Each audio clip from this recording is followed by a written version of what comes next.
She is really. Always dabbling in it, but never having to depend on it. Well, Yeah, of course not. It's relatable. Yeah, and just like a lot of.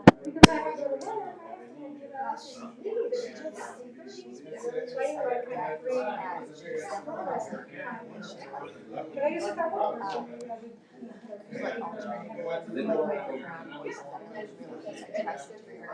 Yeah.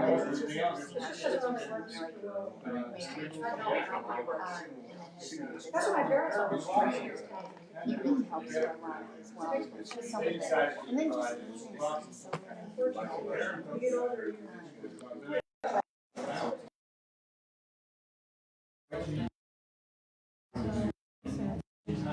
Right? I used to read country gardens really fun poem of the day.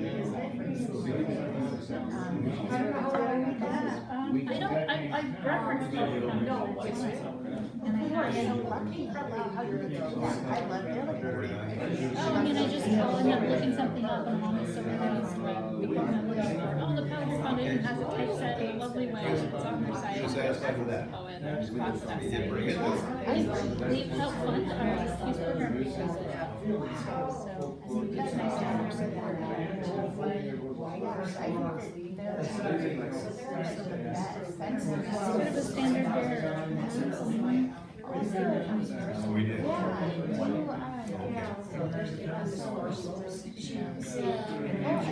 You need it. Yeah, I did. Found a way.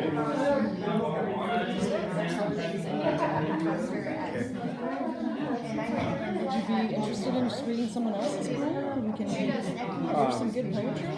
Do you need? I haven't been interested so far. I can come back to you. I didn't get home. So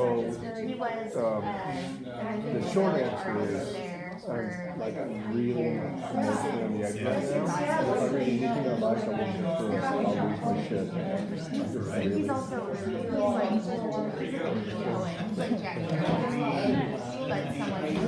Are you going to read a poem? Oh no, I'm doing the recording. When I regroup, I will. Who was partners? Can't do it tonight. Oh my gosh, I'm so. Me too? Yeah. Please do. Yeah, he just passed away not too I long would ago. love to read I wish I'd brought something. Yeah, so Bill Ray. I know we're going to make something fun.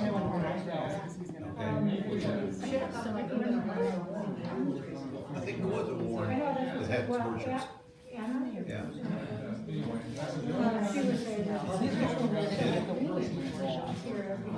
Sounds incredible. Yeah. Here in Seattle. Today was my day. Some poetry on the I was so thrilled. I came to listen. You do what? Oh, Melody will. No, I'm not reading a poem. There's more. You got takers right there. She was an English teacher. Throw her under the bus. Are you going to read a poem? Oh, you should read one in español. Debes leer uno en español.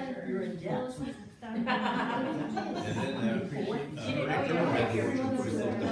didn't know you had to make your first one child. Yes, he was.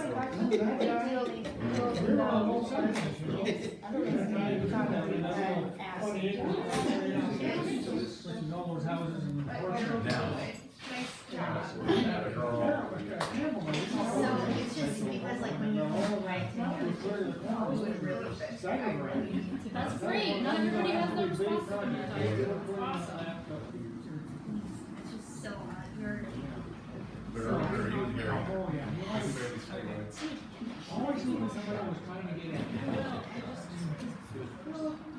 It was a big bag of wind. Could be nice though. I can read. I can read. Do you want me to break out what I'm reading? No. This is Noel's time. Oh, well. That's great. You know, the young couple.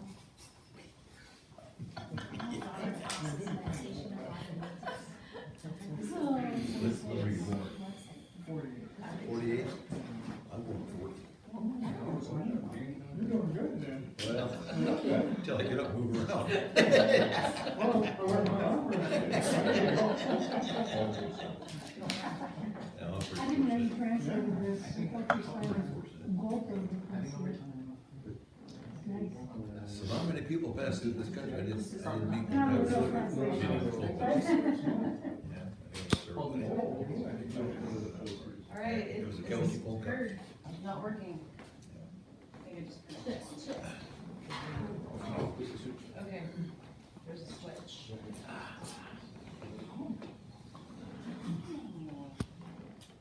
But yeah, name. I'm kinda new to this. Are we on? No, we're still not on. I can hear you, and I don't have very good hearing, so you might be okay.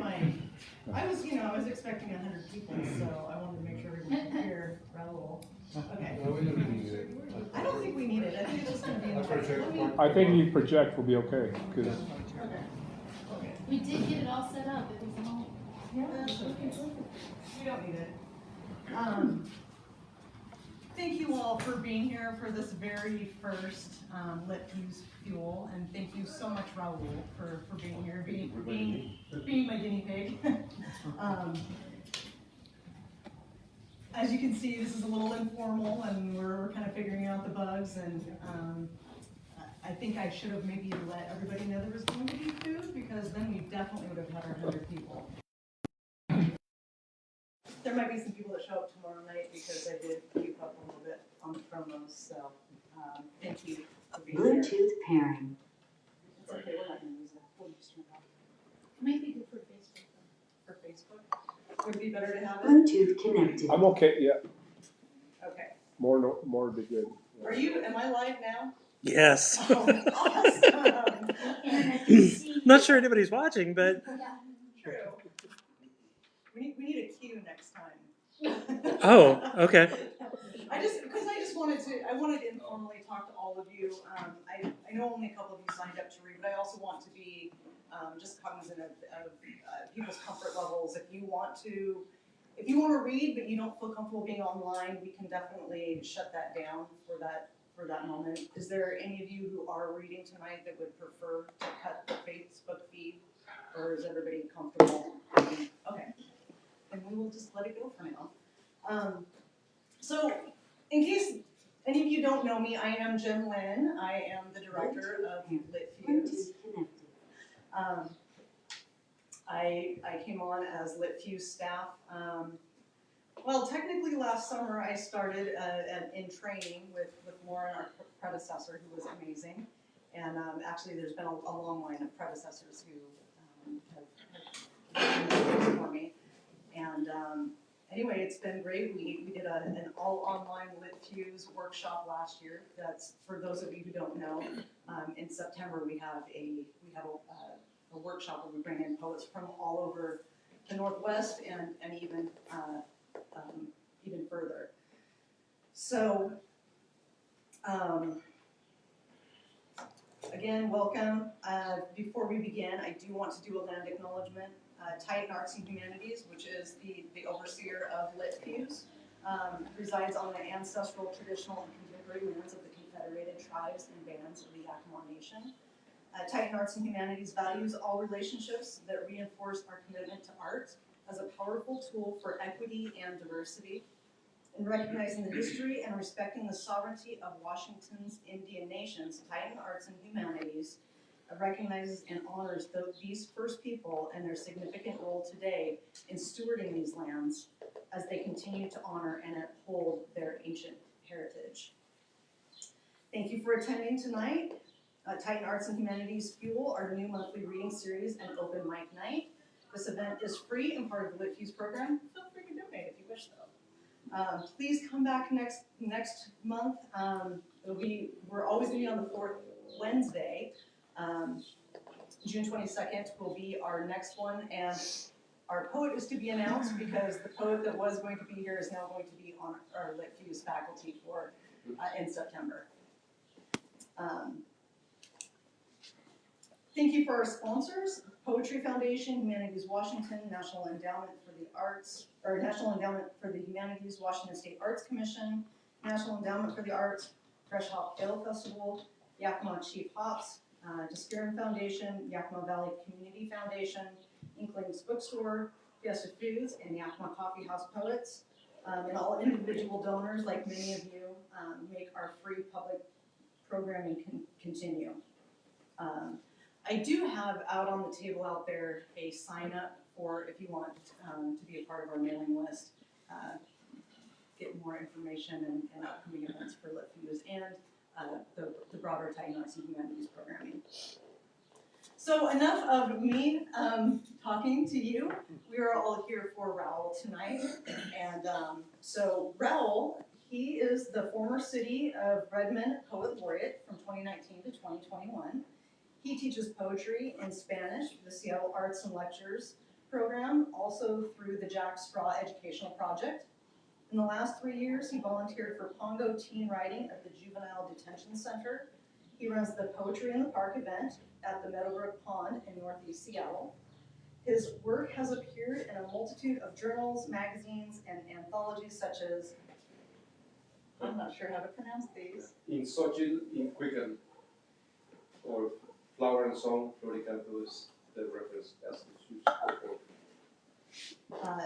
Chicanx Latinx Poetry, published by Editorial Polivia, Madrid, Spain. His new collection, When There Were No Borders, was released by Flower Songs Press, McAllen, Texas, July 2021, which he is going to be reading some from that work. And my goodness, you are in for a treat tonight. So please welcome Raúl.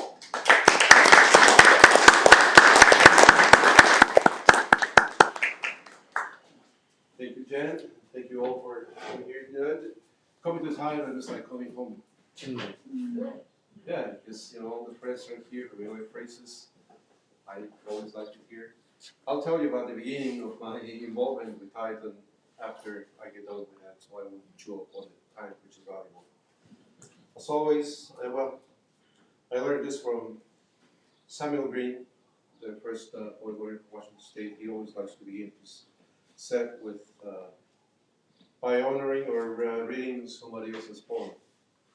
And I picked this one by Octavio Paz from Octavio Paz Selected Poems. And this is the title is appropriate because they're everywhere.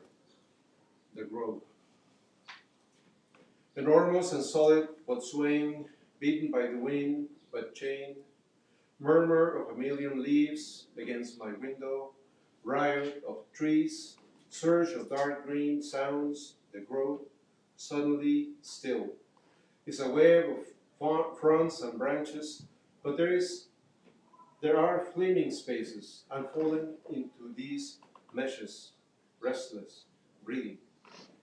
Is something violent and resplendent, an animal swift and wrathful, a body of light among the leaves, the day. To the left, above the wall, more idea than color.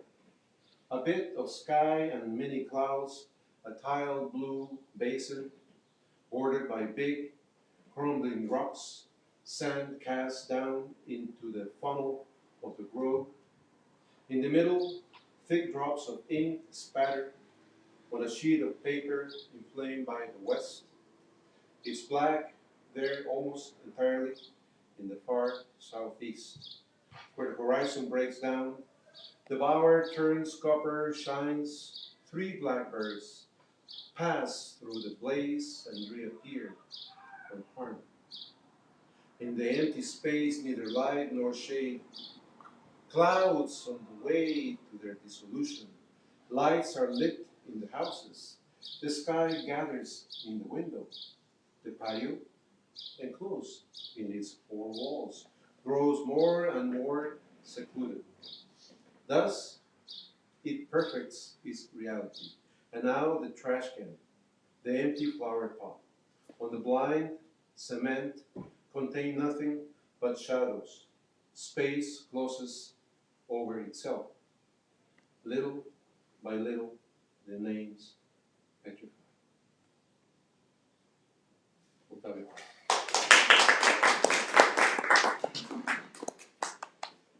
And there's a subway station in Mexico City, which is north, the one that follows Mixcoac. On that station, the whole thing is dedicated to Octavio Paz. You walk in, and all you see is silhouettes and birds flying, and you see little kids running in the park and tumbling the hula hoops. And as you're going down the escalator, you start reading this poem that goes in the one direction and it continues in the other. And as you're coming down the stairs, you gotta watch out if you don't know you're gonna fall. So Mexico City, Octavio Paz, and he celebrated. So it was celebrated a couple months ago, I guess he's passing. Okay, so being on the radio, I like to have a playlist. So, you know, I cannot just go at random. I done it once without playlist when I was volunteering for the radio station. And it didn't, it was more anxiety than anything else. Okay, I'm going to share with you this poem. It's called Mexica Tiawi, and that's the reason why I wrote this.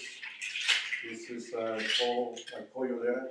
It's like a rattle, you know, little shells, dried up shells. I'll tell you about it in a minute. And this goes with what I'm going to read. Excuse me. Mexica Tiawi.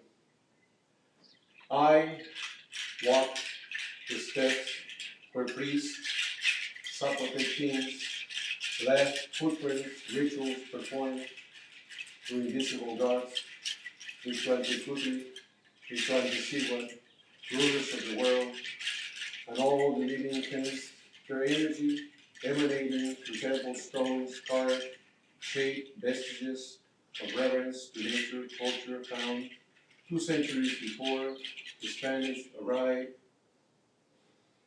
These standing monuments prove of our undefeated spirit and struggle. Zapotec, Toltec, Olmec, Mayan, Aztec cultures prove to the world that our ancestors were intelligent people, knowledgeable, cultured, devout beings in harmony with the universe, life and death. The sun shines its light upon us as we follow the moon's path to rivers where we will survive. We will never perish. And the word Mexicali is in Nahuatl, which means Mexican, always move forward. So Mexicali, always forward. That's in Mexicali. And now for my first book I'll share. Depiction of Mexico City as I imagine Dali would have done it if we would have painted it. Mexico City in Dali's eyes. Unfinished stucco houses, brick and mortar, narrow doors, exposed rebar, scratching the sky, winding cobblestone streets, too many cars, buses, changing lanes with no warning, pedestrian crossing traffic lanes, suicidal clowns, windshield washers, stoplight vendors, traffic cops, corrupt cops, prostitutes, cathedral bells, bars, taco stands, street beggars, sidewalk vendors, plastic shoes, melting asphalt, jarras dripping pulque, dogs on rooftops, barking to the wind. That's where they keep them. Here they're all running around. Anywhere in Mexico City, little towns, they're all up on the rooftop.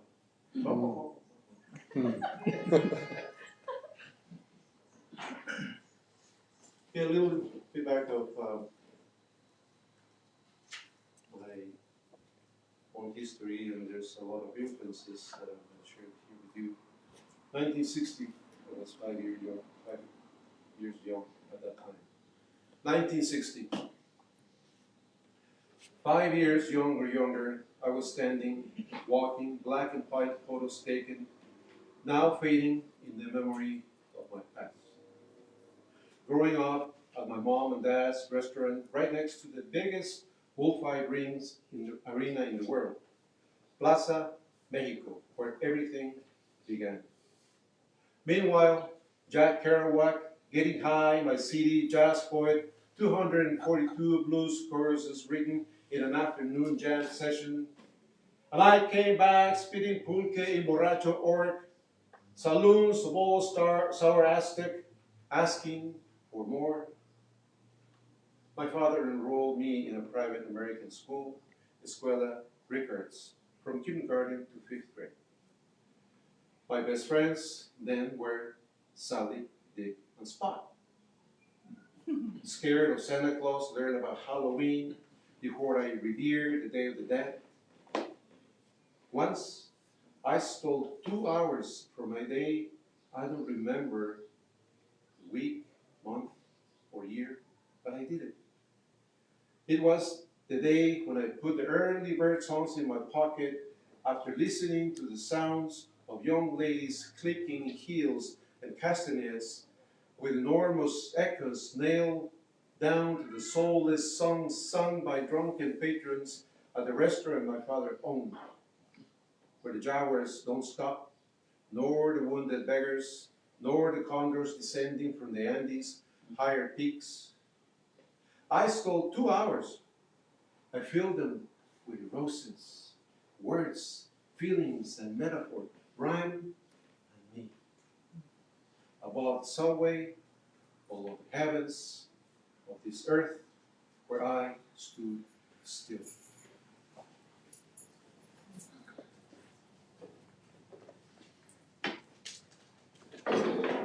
This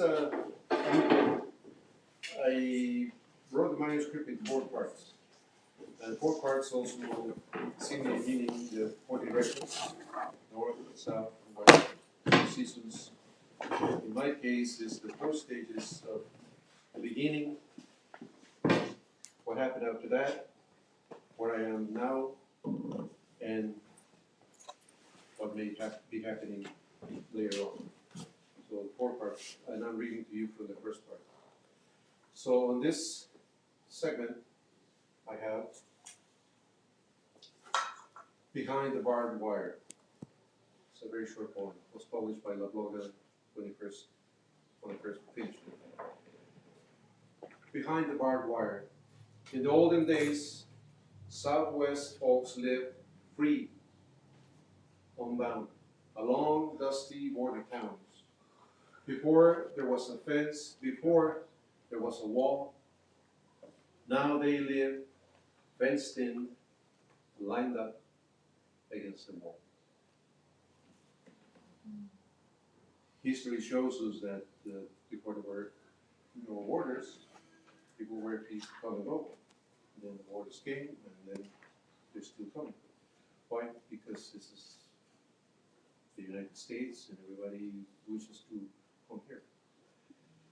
Restrictions should be there, but at the same time, you can stop it. Immigration, the whole world is moving around. Land of Dreams. On the edge of my mind, I have thoughts almost forgotten, questions I cannot ask to those who vanished, erased from the landscape, from our presence. That is why I am addressing you, my friends, whatever you may be, happy or sad. I salute you from the green landscape, flowery and rainy, where the twisted train tracks intersect amidst the grown weeds and the morning mist. I am approaching you to ask you, please tell me whether it is true or false, or at least whisper, as if it were midnight, while listening to the sound of the clocks ticking on a distant train whistle. If you think this is your world, your country, your planet, turning around with the propulsion of our own blood, is this harmony that surrounds you? Perhaps you have heard about the brutal protests from those who, like you, were treated like unwanted prisoners, shouted in desperation in the valleys, forests, and fields. The birds, the sole witness that saw your small bodies crossing the river without drowning. Your parents running into the vast rain, guided by spines and bleached bones, where the flagpole is only a splintered stick, guided by the flight of the birds and empty bottles, following traces of cattle and horses. They arrive, an unknown region from where they never returned, where they found the bridge to liberty. Step by step over the bridge, they found new doors, another language, another voice, the light of union and progress, no longer dreaming, but living the dream, unbound under the star-spangled sky of freedom. Free, that's what it means, that's what they want. They're not coming here to steal everything that they are accused of. So, just like anywhere else, you always find the trash in the midst of the diamonds, but that's what you have to do. Border crossing. This poem is written in a scattered way, and that's how I read it to project the meaning of the word. To let them hang so you can feel it. Border crossing. Talking, twisted tongue, languish among the tundra, licking blackberry bushes, thorns, holding back, ripping our clothes, piercing our skin, bleeding, falling off the leaves like morning dew, and the red dawn down the path, the fence, border guards dressed in gray grunt. Stop! Don't move! Frozen we stay, looking, bleeding with the bird song and the sound of dangling keys. We remain anonymous. No papers, no names, no passports. Only the light in our eyes to cross the fence. Cough and wet. Behind us, a language of fear to break us, to lay us down under the darkened sky, the distant gunfire and torture screams. We stood still by the fence, bleeding in fear.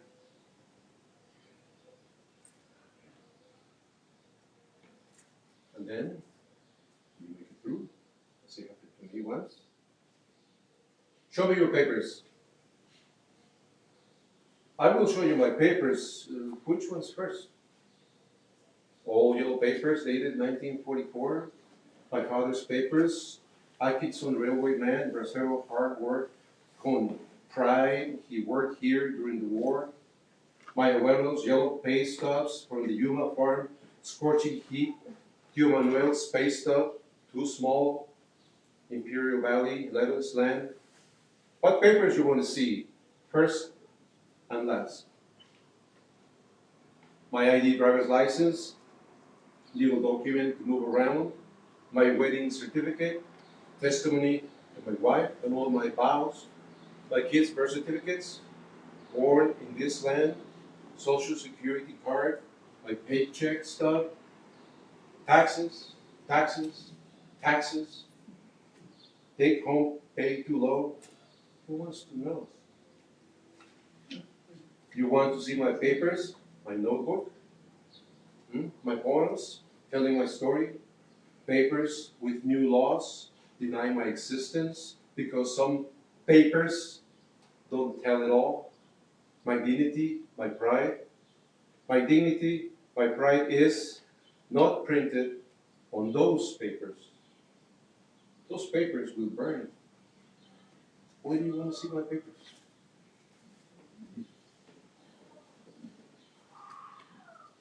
This is to honor the farm workers all over, because in my family we had some. I even tried to work the workers in Tulare, California.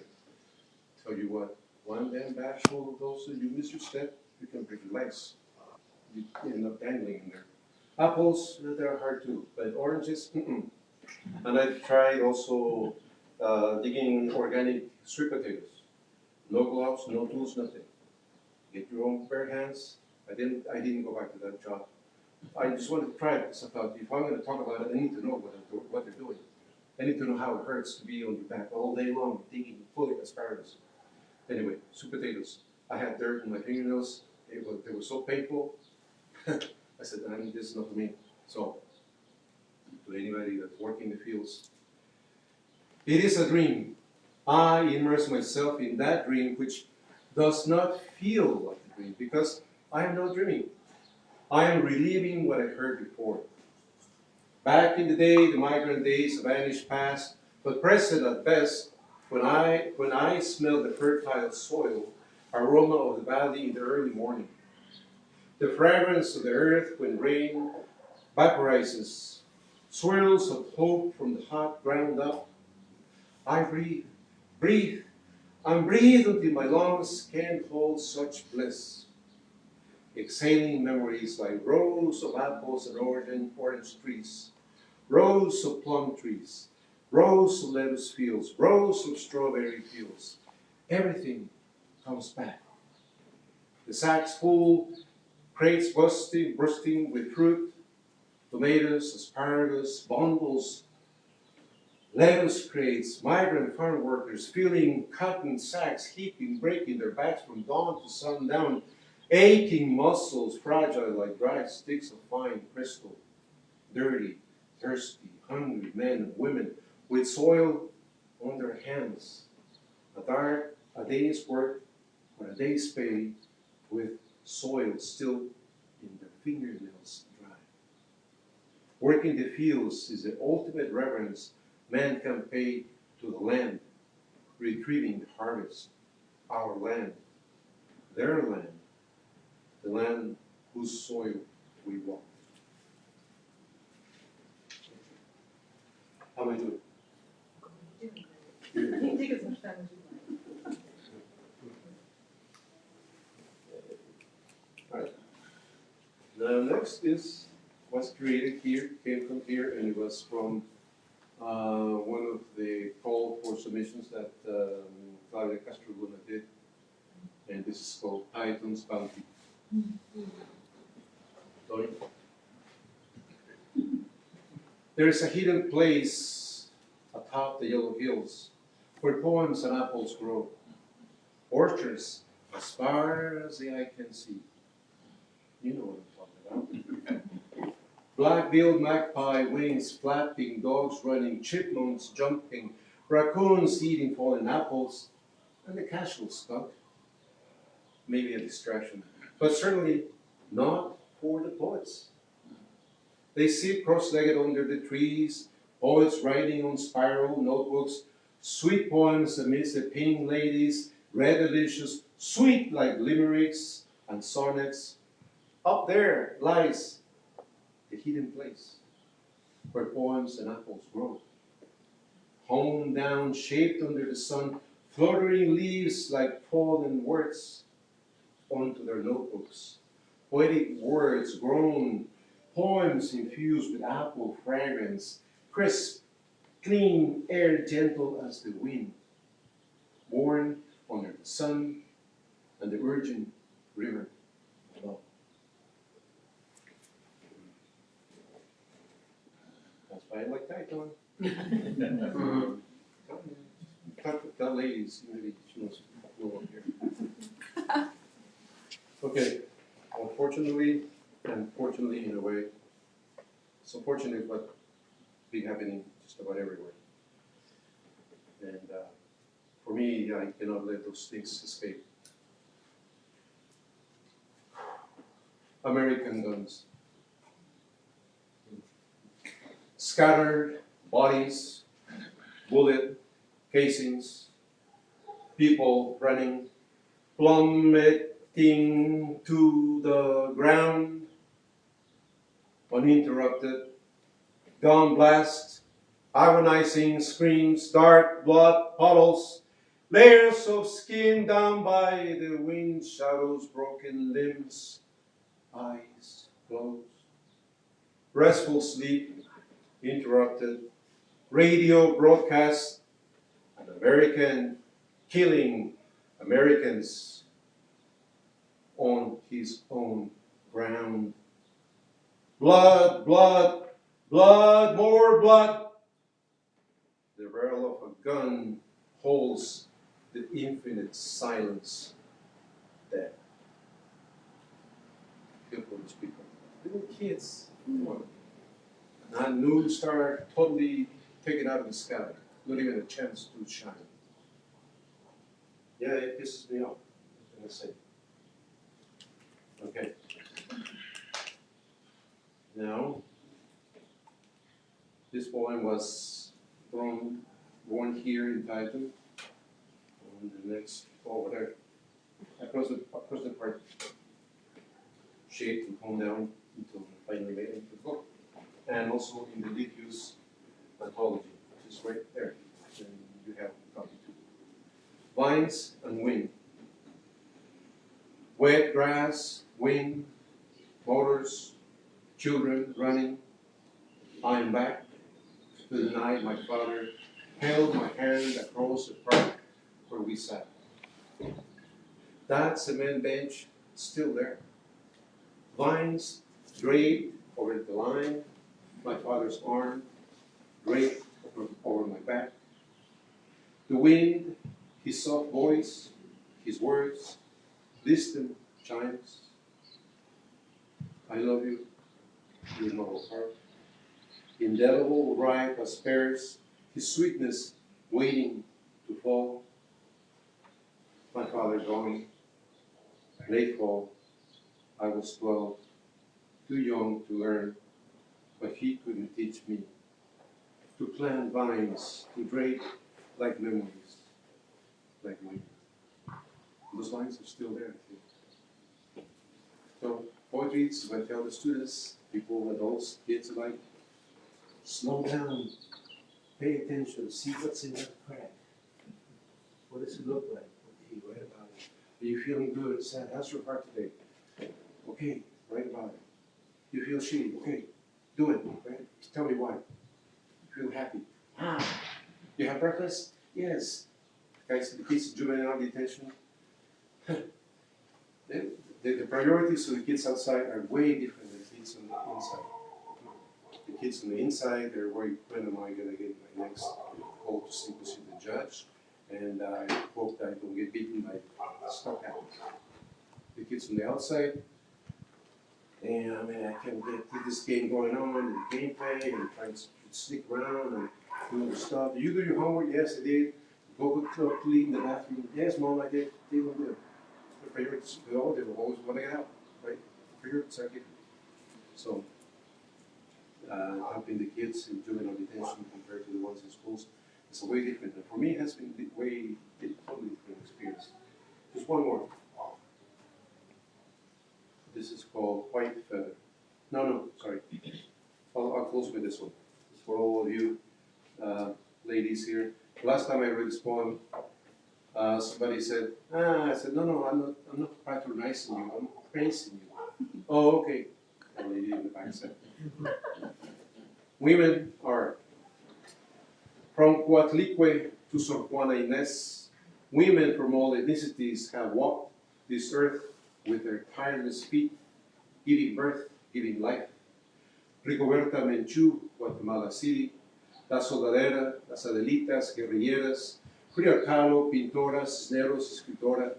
Lila Downs, cantora, con su voz. Singing songs to all, rich, poor, happy or not. Desperate lament of love. Hand in hand, Castellanos writes poems.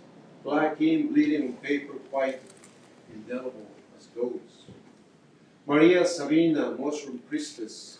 Women are sustainers, protectors, peacemakers, and warriors, beacons of humanity. Women are powerful. Women have the wisdom of the Creator. They bear life. Without women, men cannot survive. Women are the yin of life. Their nurturing and motherly love make men out of children.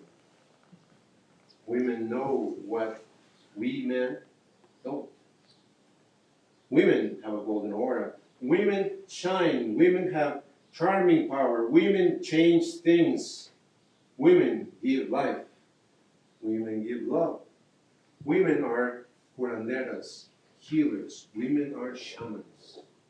Women can bring down the sun and the stars if they want to. Women are the beauty of the world. And all of you, my friends, I'll call you within me. Thank you.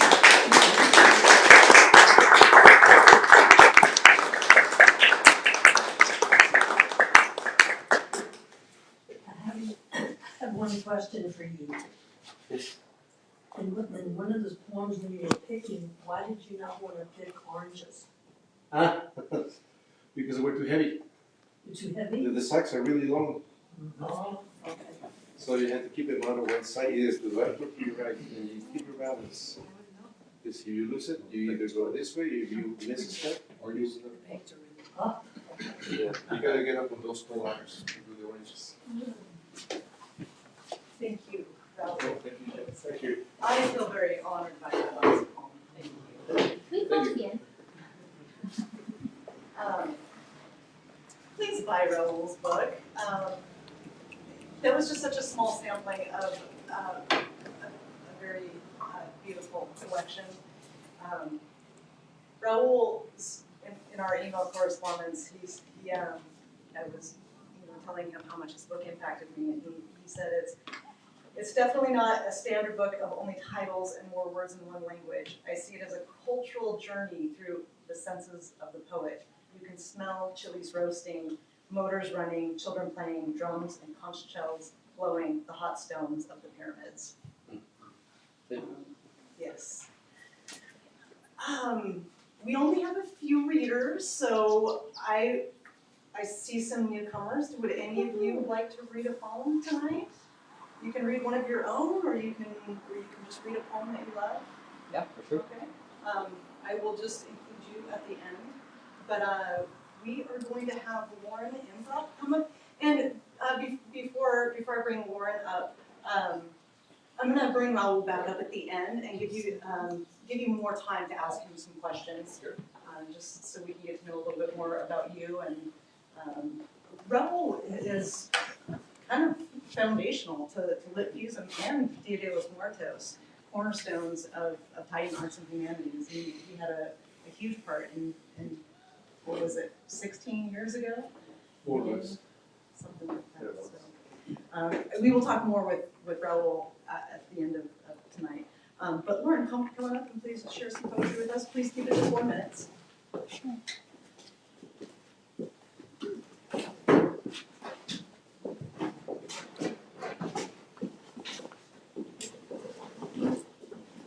My name is Lauren, but my nom de plume is Platinum L, and I named myself after the famous Golden Age New York rapper Big Al. And I'm sharing 2 poems tonight. The first one is called Kintsugi. Can you hear me okay? Yeah. Okay, great. So Kintsugi is the Japanese word for golden joinery, and it's the art of Japanese ceramics where when it's broken that they repair the ceramics piece with gold lacquer. Kintsugi by Platinum L. I hope that you're the one. If not, you are the prototype. Andre 3000. An Aeolian wind blew the ground even with positive intention. Launched my scent integrity through the corporate vents to represent equality. Like osmotic salvation, a new creation and innovation. Activism, cataclysm of white hegemony, and the way life used to be for a unified humanity. Let's stand in the cracks and heal the fissures of humanity. God is making all things new. You are black gold, and I painted the vessel Kintsugi. Don't point the finger as to who done it, and love is action. The palm trees listen in the Boreas, Zephyrus, Notus, and Euros breeze. Outline the names of, disculpe. Outline the names of, disculpe. Ahmed Arbery, Sandra Bland, Tony McDade, Sunday, June 14th.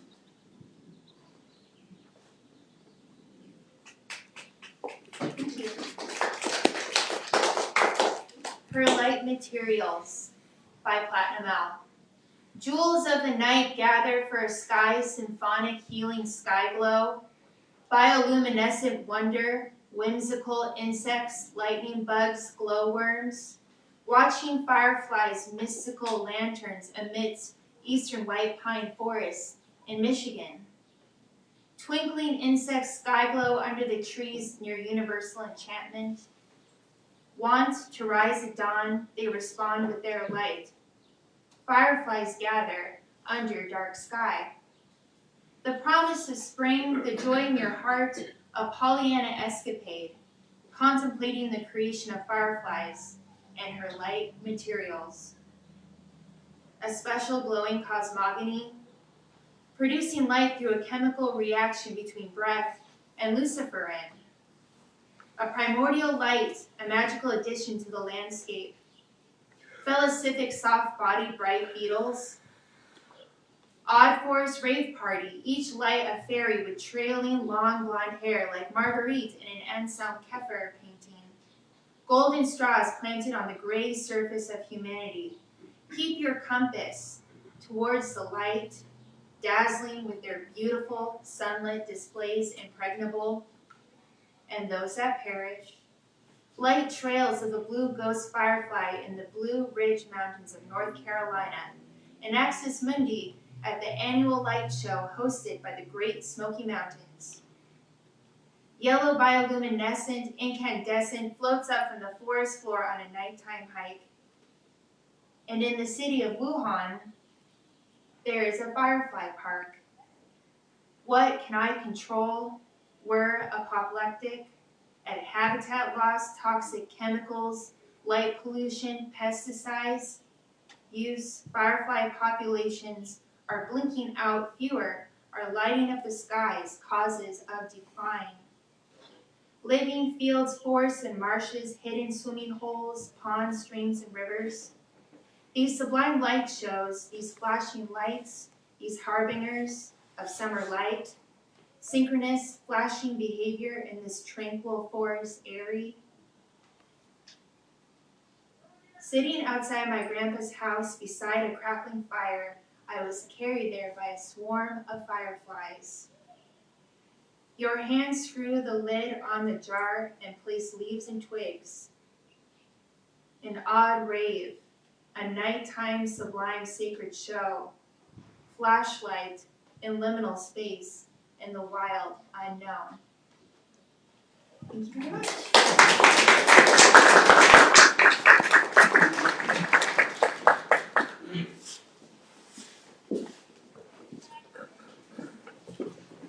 Thank you, Lauren, so much for sharing those.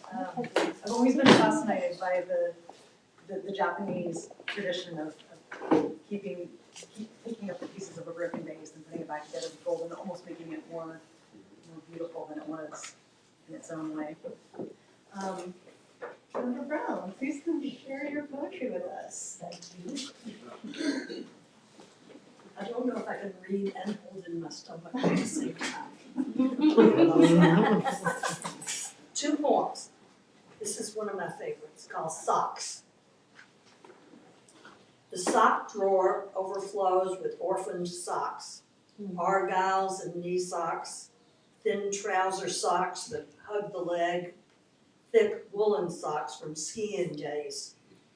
Browns and reds slip between magentas and fuchsias, hanging out with the riffraff. Black socks trail through the drawer, all solemnity and mourning. Too many. An entire Martha Stewart program. Things to do with mismatched socks. How to make a sock puppet. Use your extra socks as house slippers, pot holders, an adorable kitchen mat, a small good thing. Here, there is anger.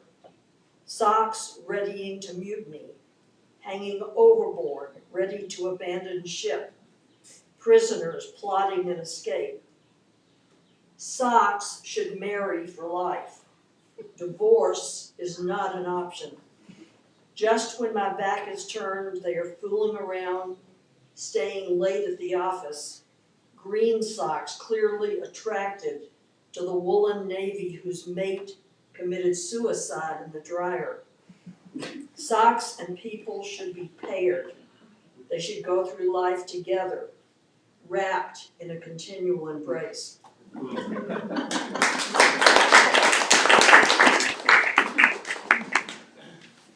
And I like this one just because it makes me think of my Aunt Celie, who I towered over, which you can now think I'm 5'1½". And she was a force to be reckoned with. And I brought my dad to live with me. He lived with me for 15 years.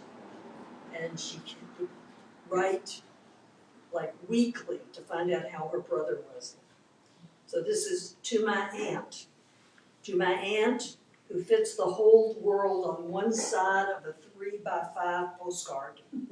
I give her back a poem to warm a winter's day. We too measure our days in baseball. The series had no justice, that's a capital J, no home advantage. It becomes our metaphor for the year ahead. Everyone should try to steal home.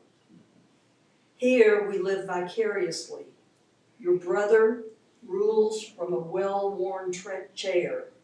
He decides the fate of the Golan Heights and seeks revenge for Nicole and Ron. Perot, he declares, should be the next president, and the great sucking sound comes from me. With a simple flick, he wipes out crime and taxes without misplacing a single hair.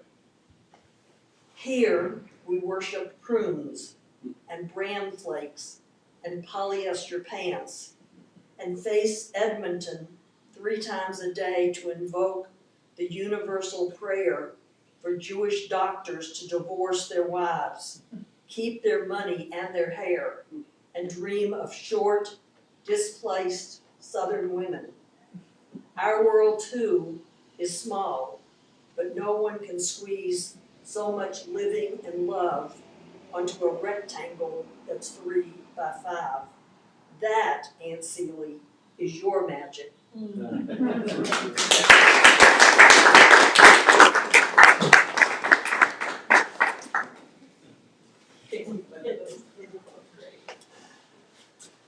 Kate, you're gonna come up and share? Yeah, I'm glad you're all here. I don't have a poem of my own, but I just am so happy that you're here, and I thought I'd help fill out the roster a little with a poem that I enjoy. This is from the Poetry Foundation's website. It's called Meditation at Lagunitas by Robert Haas. All the new thinking is about loss. In this, it resembles all the old thinking. The idea, for example, that each particular erases the luminous clarity of a general idea, that the clown-faced woodpecker probing the dead sculpted trunk of that black birch is, by his presence, some tragic falling off from a first world of undivided light. Or the notion that, because there is in this world no one thing to which the bramble of blackberry corresponds, a word is elegy to what it signifies. We talked about it late last night, and in the voice of my friend, there was a thin wire of grief, the tone almost querulous.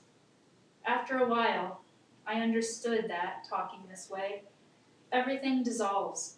Justice, pine, hair, woman, you, and I. There was a woman I made love to, and I remembered how, holding her small shoulders in my hands sometimes, I felt a violent wonder at her presence, like a thirst for salt, for my childhood river with its island willows, silly music from the pleasure boat, muddy places where we caught the little orange silverfish called pumpkin seed. It hardly had to do with her. Longing, we say, because desire is full of endless distances. I must have been the same to her. But I remember so much, the way her hands dismantled bread, the things her father said that hurt her, what she dreamed. There are moments when the body is as numinous as words, days that are the good flesh continuing. Such tenderness, those afternoons and evenings, saying blackberry, blackberry, blackberry.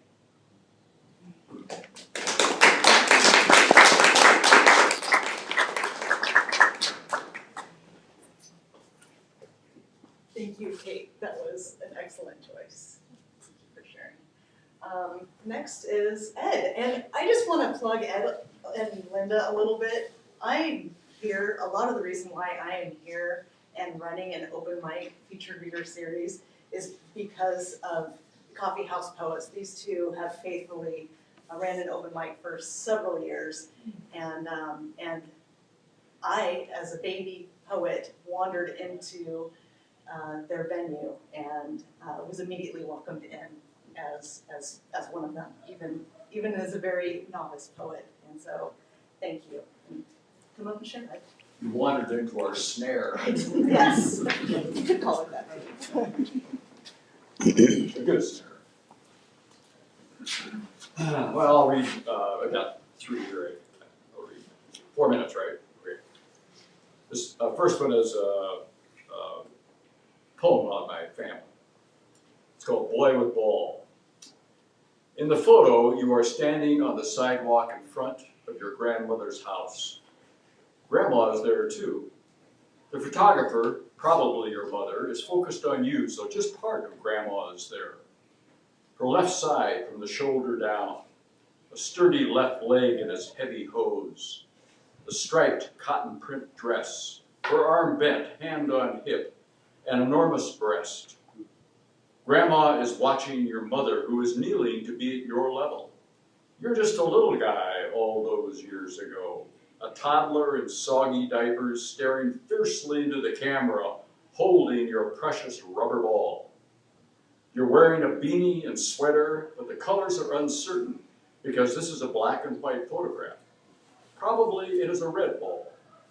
Probably your sweater and beanie are blue, and Grandma's dress is green and white stripes. Why so serious, little boy? Do you have an idea what the world is going to do to you? There's a war going on, of course. People are dying all around you. And beyond that sidewalk where you stand with your ball is a street, a gravel road, where in the next few minutes you will watch Wags, your cousin's dog, get run down by a jalopy full of rowdy teenagers. That will become your first memory, the first scene in the saga of your life.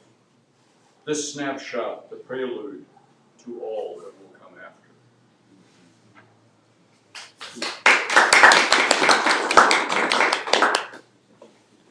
On a lighter note, the garbage man.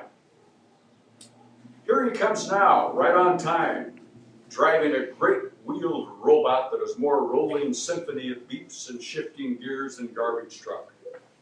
He presses a button, pulls a lever, and the great 2-fingered arm reaches out to seize the bin, which I have filled to the brim with lush, odoriferous garbage.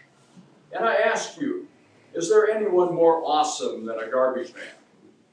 Every Tuesday, there is a part of me that brightens, clicks into gear, and I find myself outside, curbside, garbage bin in tow, a ritual as regular as prayer. As a boy, I was in thrall of them, massive, powerful men, coveralled, leather gloved, grabbing the heavy cans I had dragged to the curb, dancing them to a broad shoulder as if they weighed nothing at all. Then the growl, "How you doing, kid?" And I would jump up and down and call back, "Doing great," drinking in their grace, their power, their perfect rhythm, choreographed to perfection. 2 men per truck, one behind the wheel, one on the running board, moving house to house, a clang and a bang, can empty, then a wink and a wave, the show over until next week. Leaving a boy at the curb, a lonely boy in need of a hero.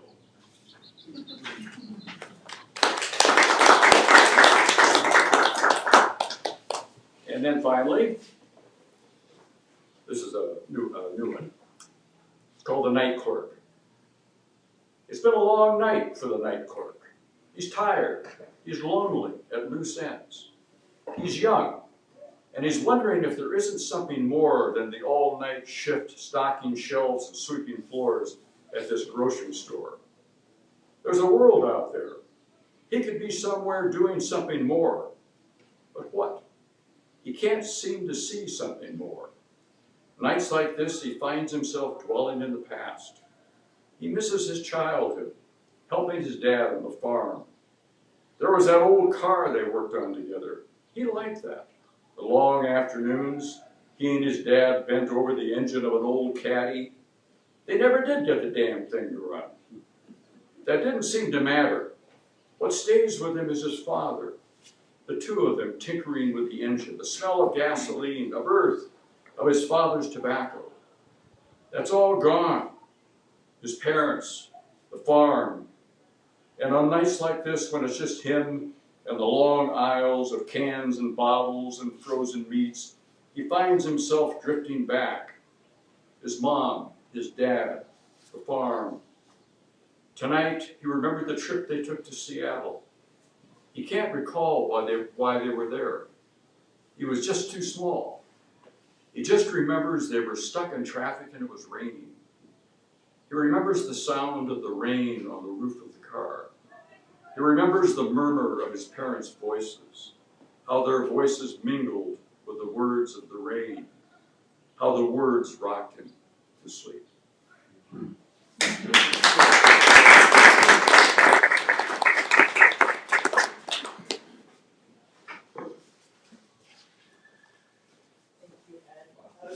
I love the new one, Ed.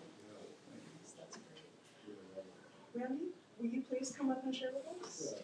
I will. So, apologies where none are expected, but I read on paper, and I wasn't going to read tonight because of recent events and recent personal events and national events. Struggling with composure. But that said,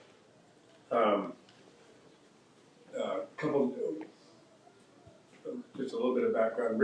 Just very recently moved to Washington State from the Midwest, from Kansas, where my heart lives. And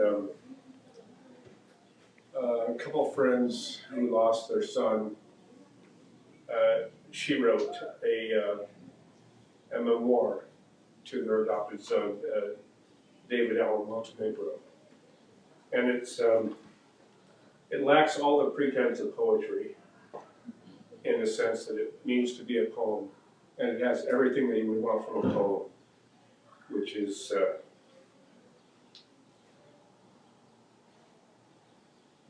this. I don't think this is meant to be a title, but the post is on what would have been your 26th birthday. Today, your absence is like a man leaning on a lamppost at twilight, just out of reach, as my car idles at the stop. Or maybe you are the car. Okay, I really hate this phone. Or maybe you are the car on the corner, and I'm on the corner, your taillights twinkling, and your presence already passed. You took his life, which is different than having your life taken. That's beautiful. Thank you.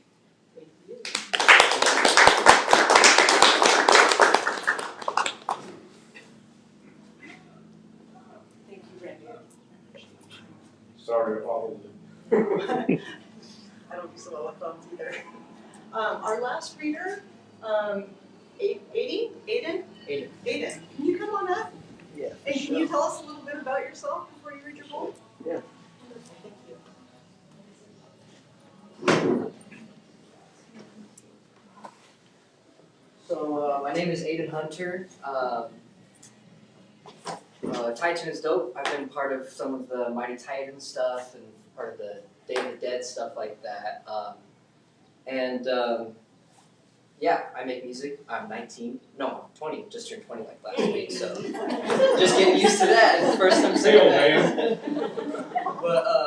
But yeah, no, it's dope. Right now, I'm living out near Cowiche Canyon, and I was graced with a picker's cabin, although I don't pick. But my mom and her whole family has, her parents, I'm sure their parents, my grandma on my dad's side, and her parents. So, yeah, and also just living in the valley. Farm workers is like a very hearty subject to me. You know what I'm saying? I have a lot of love for farm workers, and like you said, the amount of work that you have to do when you're stretching down. My cousin was basically the same thing. My uncle put him into the fields for him to see how hard it is for farm workers, and that was the biggest thing. His back. He said that his back ached so bad and his knees were raw. So I'm just like, man, what about immigrants? What do they get to say? You know what I'm saying? What type of representation does an immigrant have? And I think you're doing a great job with your poetry, showing that side of not only the farm workers, but the immigrant farm workers that you may see around. And so I'll share a poem that I wrote inside of the cabin, and I'll share a poem about immigrants, I guess. It's called Morning Glass. Shiva, what connections do you hold? No, hold on. Sorry. The inside of this cabin, there's a mirror that was just already in there, and there's a couple pictures of Shiva, the Indian goddess of, or not, god of destruction of evil. Anyways, Morning Glass. Shiva, what connections do you hold? And where am I on your reflection? Where am I on your radar? God, am I allowed to talk to Shiva? I only wonder for the understandings that I may need, as well as my wisdom well to go. My heart pumps and thumps and shouts and halts, and I cry because I'm here, happy that I'm insane. I don't know my worth. Shiva, will you show me? Pan, will you show me? Yahweh, will you show me? Elohim, the cloud of witnesses, angels, seven spirits of the Lord, the comforting Holy Spirit, will you show me? Won't you hold my hand? Because I know my influence, so please help me shine in my eyes. Pull back the curtains and let me peek in. And I don't want to taste, but I want the whole glass. I'm a lightweight though, so maybe it'll go straight through. Yeah, let's bet on that.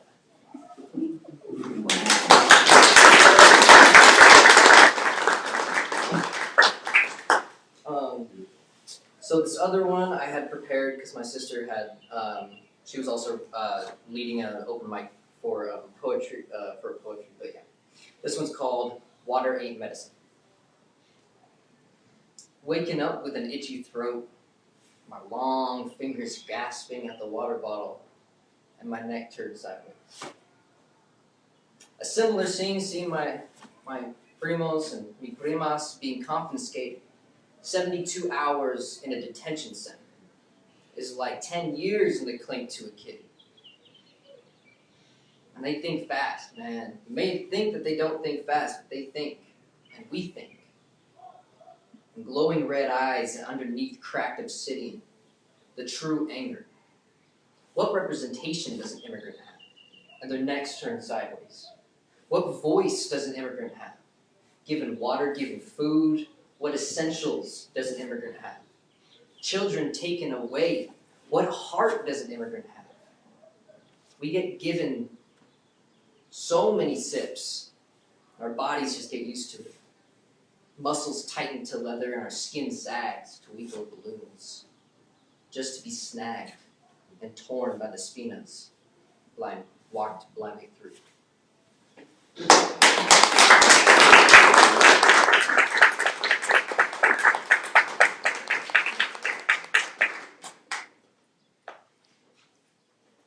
I want to know what the age limit is between writing on a telephone and writing on a piece of paper.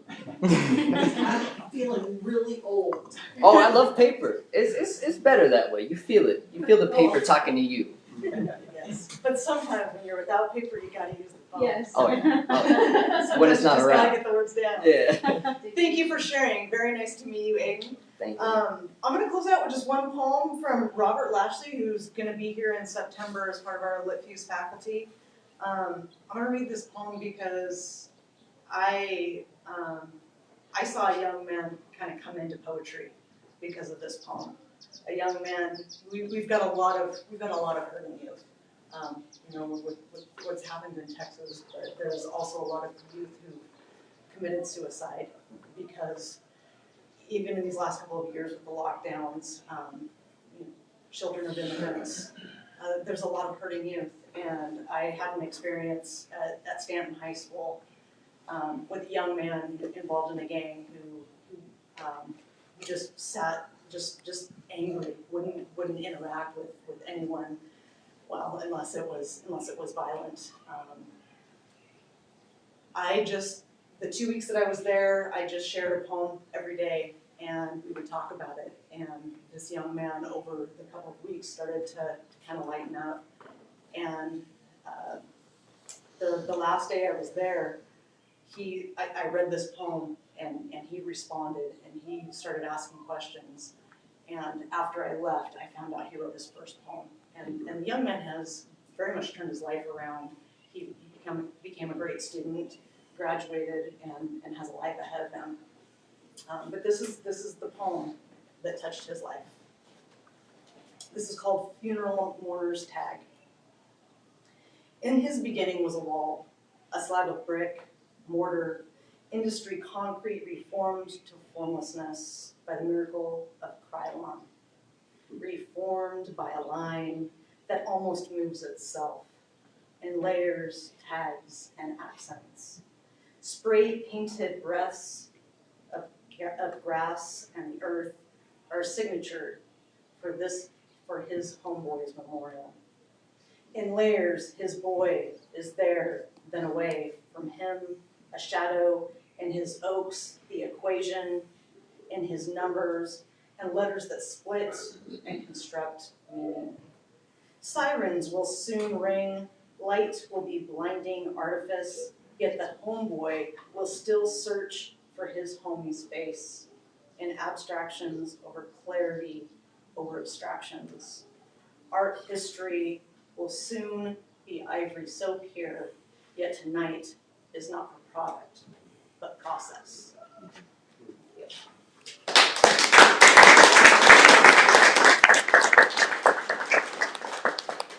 Thank you all for being here. This is wonderful. This is much better than I could have even hoped for. Raúl, always a blessing to have you. Please, would you mind coming up and just being available to ask your questions?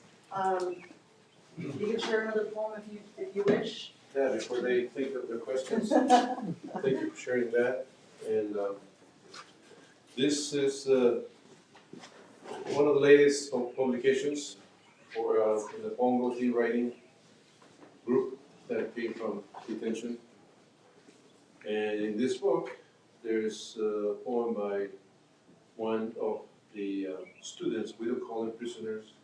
We just like anybody else who's studying in the school. Because there's school in there. And in the book, we only keep their first name and their age. This is by Joe or Joel or Joe, age 15. And this is one of the students I met. Addiction. I am addicted to the streets. In my addiction, my life is filled with hatred, enemies, guns, drugs. In my addiction, I am glad to feel hated by many. I am addicted to the numbness caused by the substance I ingest to feel the rage, the emotion where the anger I carry explodes within me. Splattering, splashing, breaking, destroying my soul, myself, my mind, me.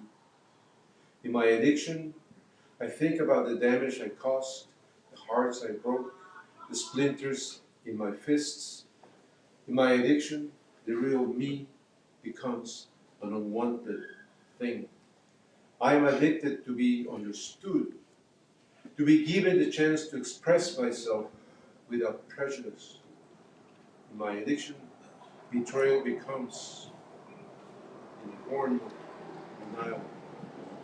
I am addicted. That's by Joel, age 15. And there are many other examples here from the paper starting age 15, age 16. There's the previous book, About the Water. There's the poems by kids age 12. I find one here by one of the ladies. Okay, and they, when they're in detention, the only thing they have is books, maybe the radio that they let them use, and maybe communal movie if they have it, and otherwise they just go to the, just like you see on TV, the cells are just the same. And they, in there they get the chance to fantasize. So this one is by Peter, age 16. My spaceship. Sleepless nights, like I am on a rocking ship, flying through the solar system, upside down, right side up, chilling in a spaceship, the walls melt, and the days are endless. It feels like I am in a labyrinth of time and space.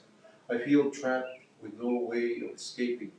Sleepless nights because of my mania. My eyebrows are stuck up because my eyes won't blink. My skin feels like wax. Touching my hands, my fingers stick like plaque. My whole face feels numb. I try to close my eyes, but they are stuck open, constantly jolting up. This is me, by Paul.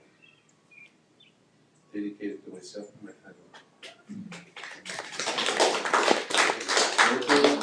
Issues, no one is perfect, and the people who are not understood, especially when they're growing up, and they are misunderstood or given the right courtesy.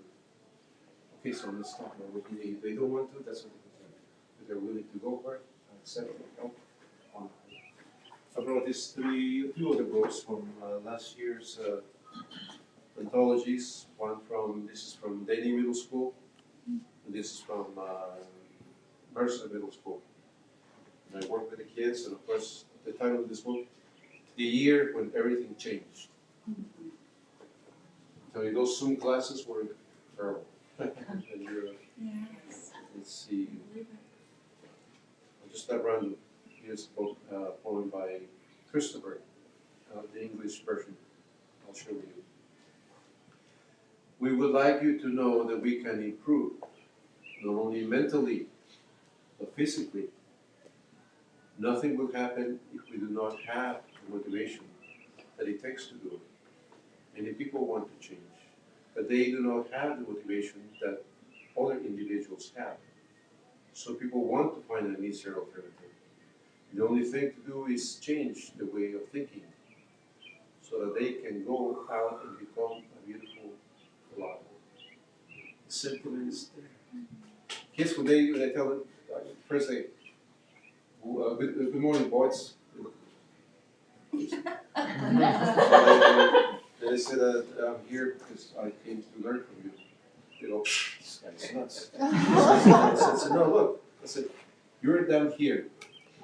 I'm up here.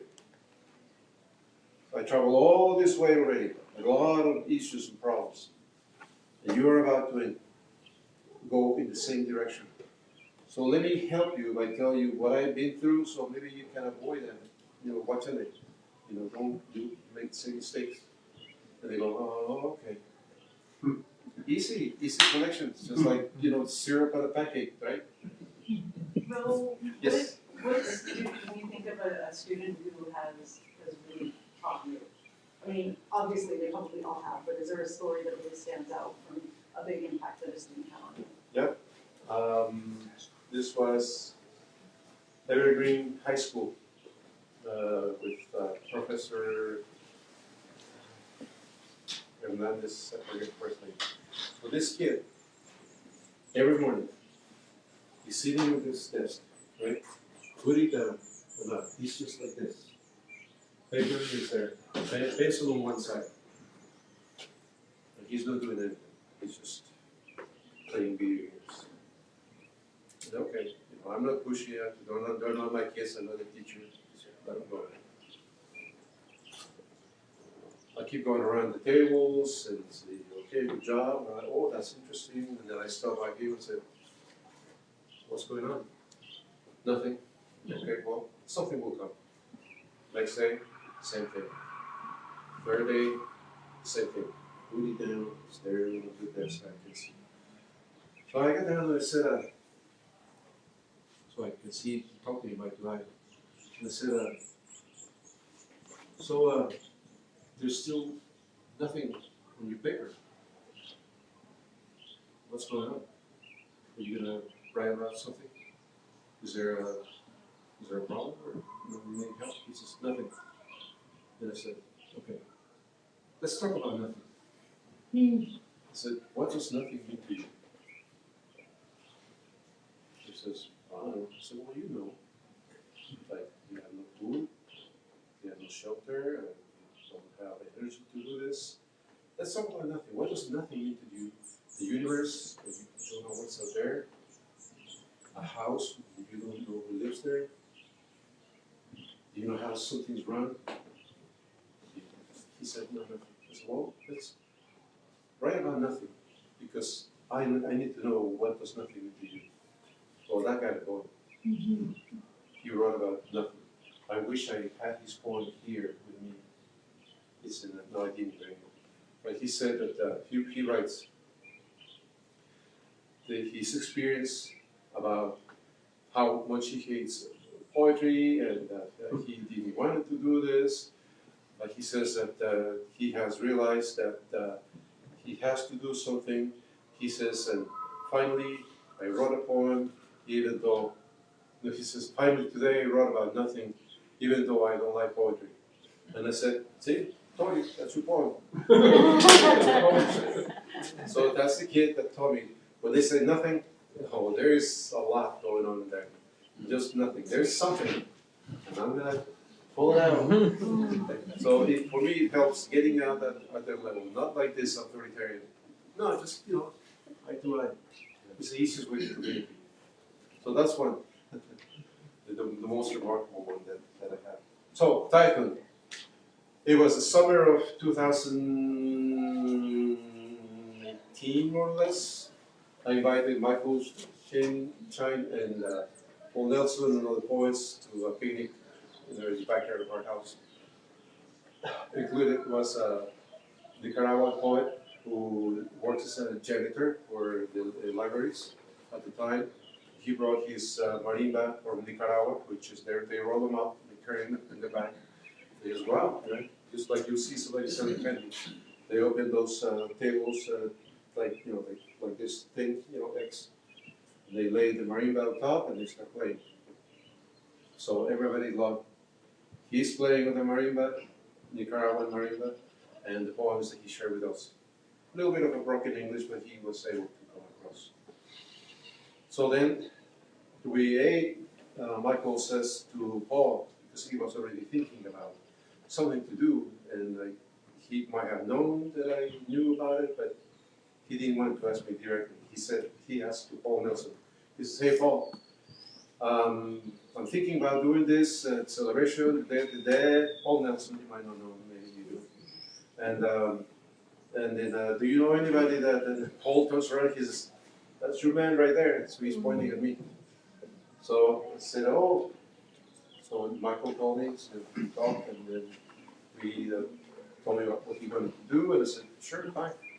So that was in October. The late days of October, they came very close to the Day of the Dead, and that year, Lorna Di Cervantes was the feature poet, big star, which by the way is almost my neighbor.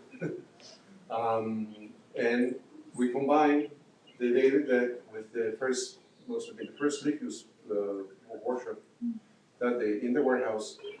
And I brought what I had, set it up in the middle, the light beam right in the center. There's some of those photos still around. And I did the altar setup, I did the installation, just a simple, you know, I just put it in there in the middle.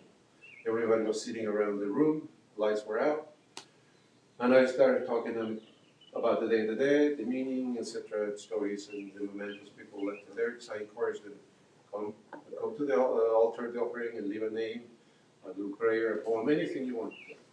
Whatever, just leave it there. So as I was talking, after a while, I could hear sobs in the audience. But they were all the poets that came and people that came to attend the workshops. So when I finished, I told them, especially I think we all did the Que Viva. Everybody in the audience was saying the name of somebody they wanted to remember. After they said the name, we all repeated Que Viva, let them live, let live.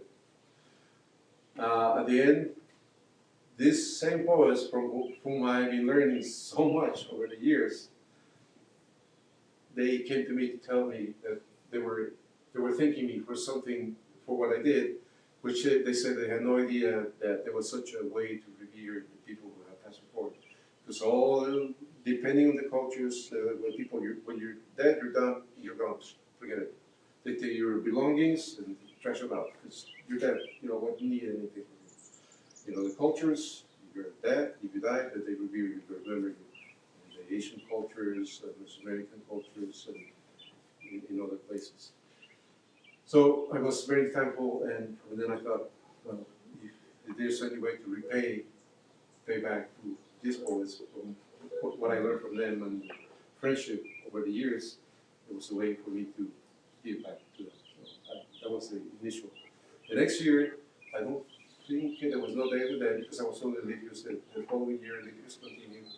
But the year after that, then it was official Day of the Dead beginning of the celebrations here.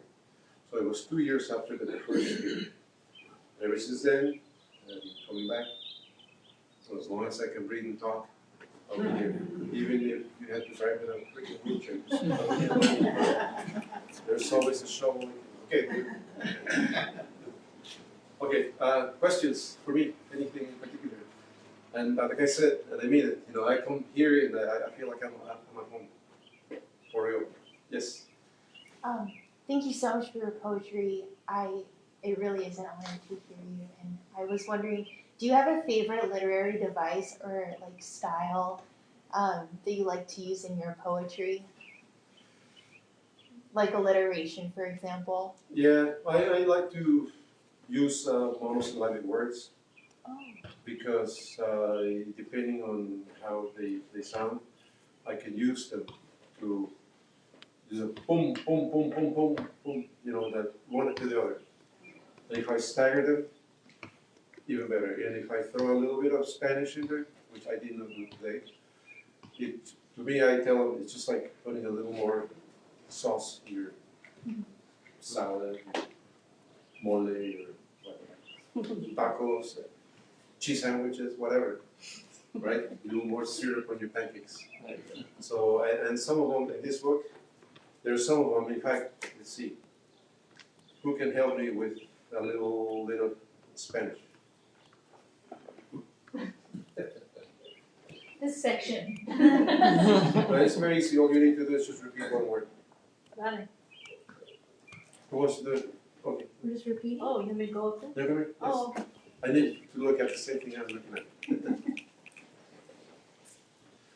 Okay, this is something I invented myself, me myself, of me. It is in English on the left side of the page, and the one word only on the right side of the page. My intention here was to minimize all those words in English into one word in Spanish. Some cases, there's two, so repeat it. The last one has three, but it's basically the same. Okay, so I'm going to read the English, and then you read the Spanish. Got it. Okay? Life, vida. These days filled with lies, Mentiras. fear, intimidation, smoke screens, Humo. nebulous particles we breathe, Respiramos. inhale deep because we need Aire. air to live, Vida. the orange glow, Resplandor. Father, Son, Tonatiuh, Sol. remains in the center El centro while the planet floats. flota, We make Earth turn. vueltas, The rhythm of our heartbeat, latido, our pulsating heart, corazón, the size of a postcard stamp, estampilla, stuck on the map pegada, of our existence. existencia.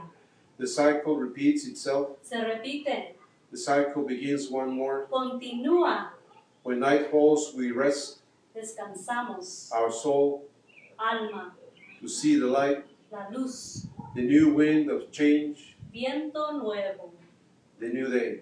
el nuevo día. So it has.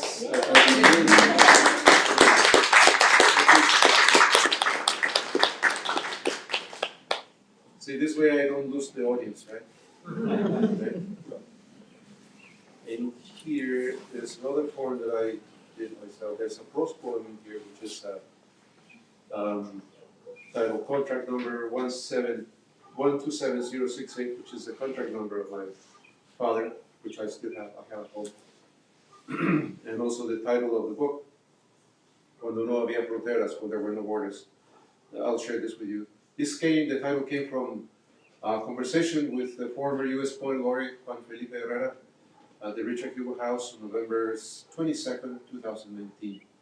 And there's some Spanish here, warning.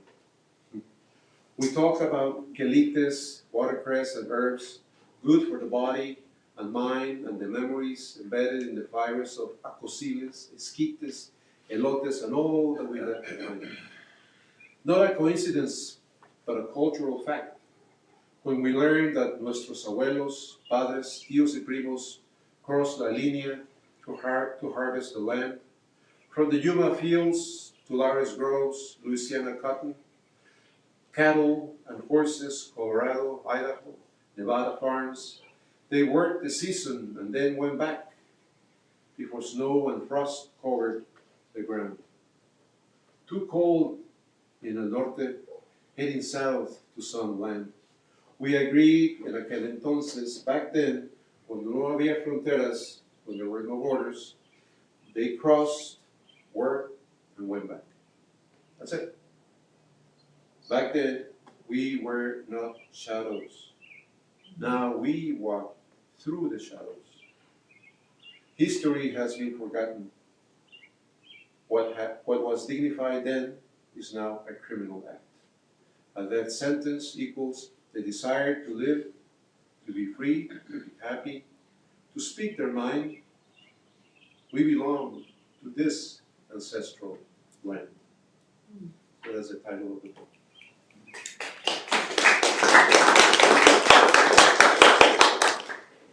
Yes. You spoke earlier a word that is encouragement to go on. When my family and I walked the Camino de Santiago, the word that came down the line with fatigue was ultrea. Is that a word that's any familiar to you? Say that again. Ultrea. Ultrea. Ultrea. And in Spanish, in the Camino de Santiago, means continue. Like whatever it takes to continue, you must continue. Just because there's no place but the next place on pilgrimage.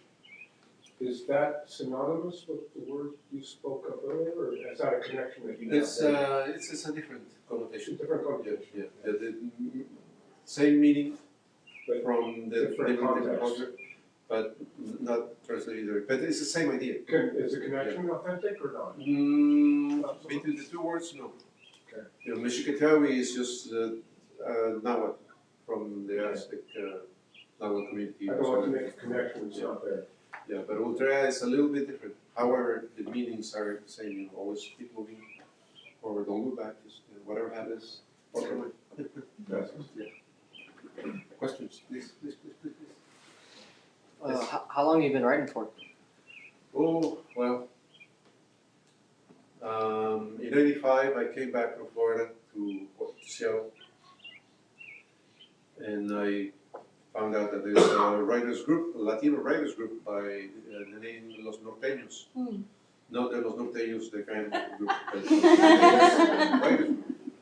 picked that name because we were up from the norte and they were Latinos, not necessarily Mexican or anybody. A group that only wrote in Spanish, just anybody. So I went to the reading that night for the Day of the Dead, and then I loved it so much. I said, "Oh, I belong here. This is the, I'm not just like living here, you." And I asked somebody there. Her name is Raúl Sánchez, and I said, "What do I need to join your group?" She looks at me, and she says, "You like to write?" I said, "Yes." "You're in." So that is it.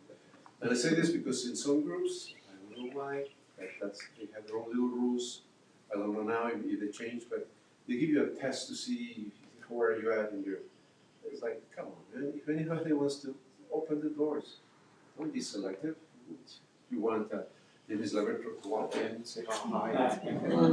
"Oh yeah, my name is Robert Pinsky. I like to join you." "Sure." "Yeah, my brother was Gary Snyder." "Okay." "Oh yeah, you look at me." "No, he's my grandfather." "No problem." Questions? No? What is your process like in a given week? Like the practice of writing poetry for you? Well, when I get, every now and then something strikes and I write it. You are the example.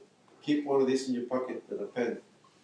Don't rely always on your phone because I don't like to use it myself either. If I'm going to read something, besides that, I'm getting older, I can see stupid glasses getting in the way. You can join our group. We're called the Yale. We're going to be coming here because we're going to the next 10 years. No. Don't forget, Kate. What? What did you ask me? I asked what your practice of writing poetry is like, say a given week or is it? I got you right all the way down to somewhere. Like, do you make yourself sit down at the same time? Or like? Yeah, well, if I get something already, okay. If it is just on my own, whatever it might come up, just see, like last Sunday, you sitting on the couch, drinking coffee with Heather across the couch, and the dogs are there. And I'm looking at them and I'm thinking, you're so relaxed. So I wrote something about the dogs that morning. It just scribbles, and I fixed it all up, and I put it up on Facebook. And you can see it there. Then the way I put it on there, on your phone, it's again staggered.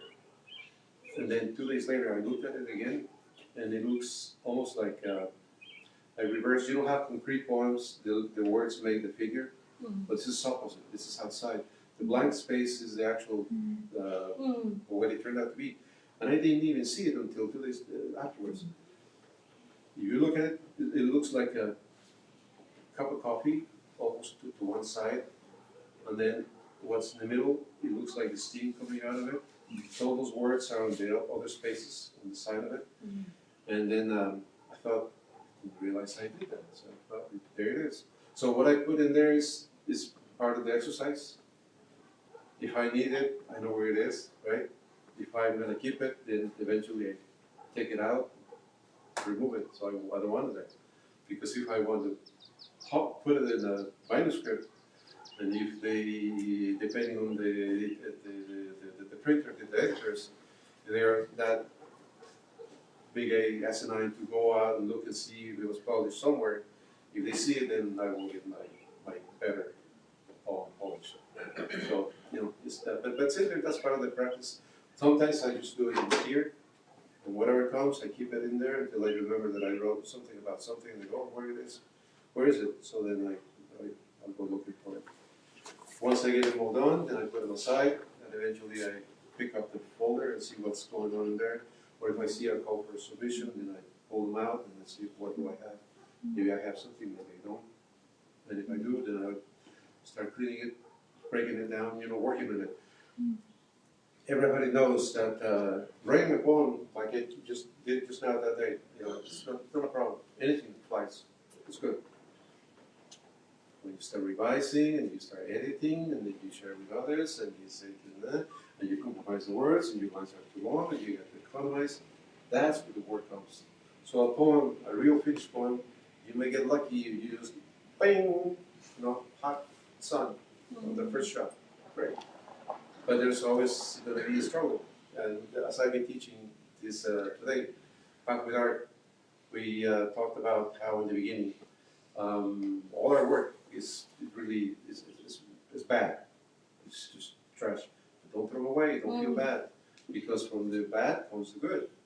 You know, just like you start learning to bake and you burn the tortillas one day, and the next morning they're all delicious. You get first prize. You get even go home with a golden star in your forehead because you did good.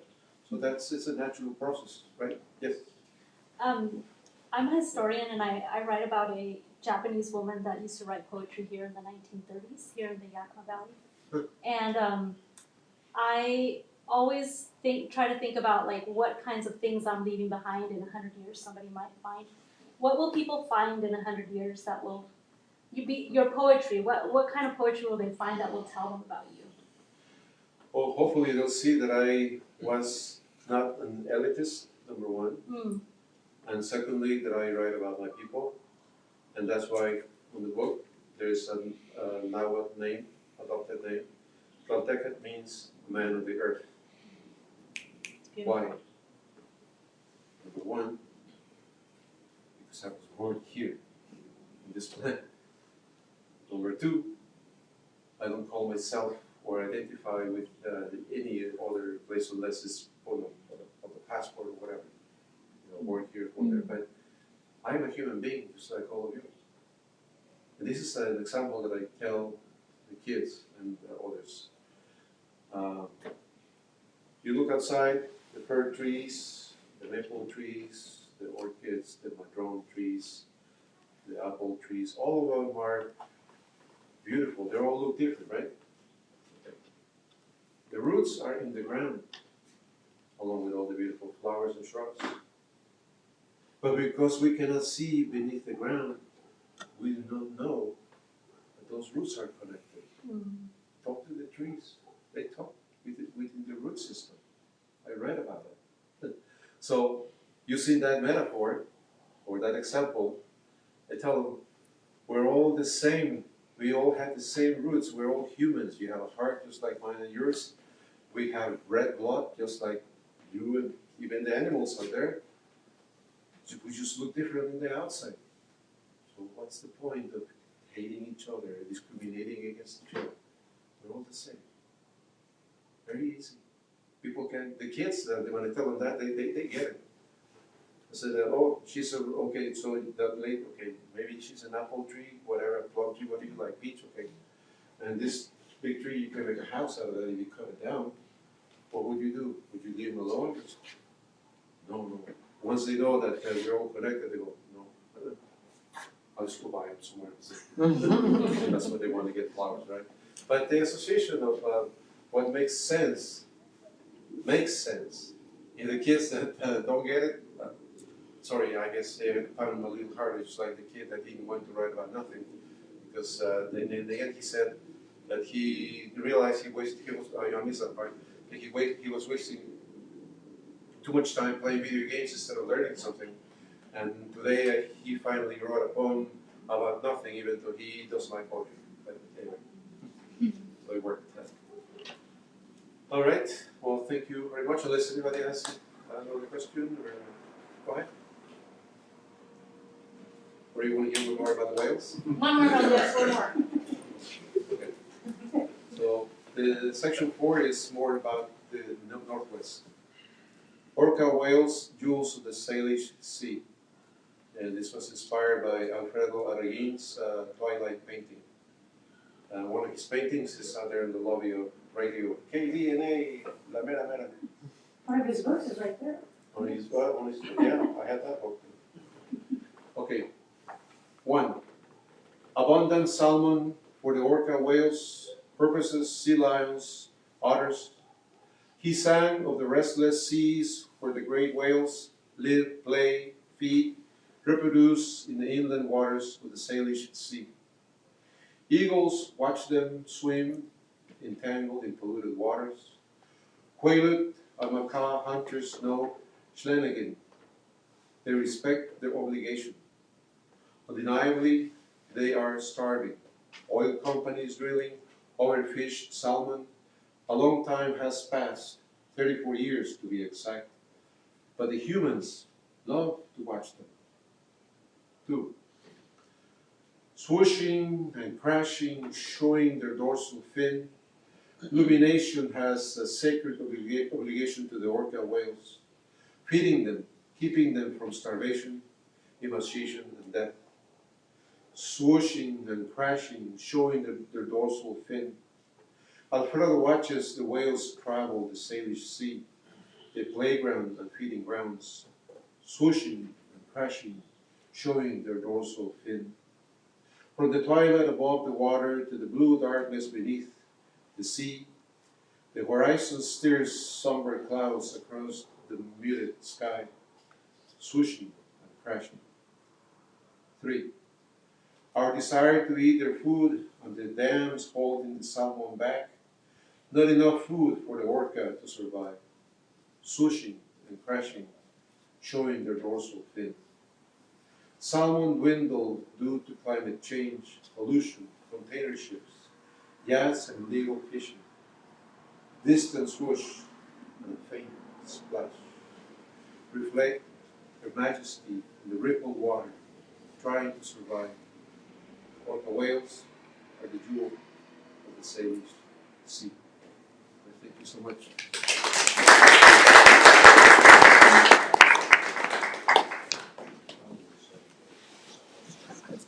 Thank you, Raúl. Thank you, everyone, for being here. Raúl has his newest book up here, I think some of your older books as well. Come check out his stuff. They are for sale. And there's also some free stuff, including some LiTFUSE anthologies out there. Help yourself to some LiTFUSE bookmarks. Stay as long as you like. Well, not maybe until midnight, but don't feel rushed out here. Stay, enjoy, visit, and thank you for being here. Thank you, Jen. Oh, yes, June 22nd, Wednesday, June 22nd, we'll be back here.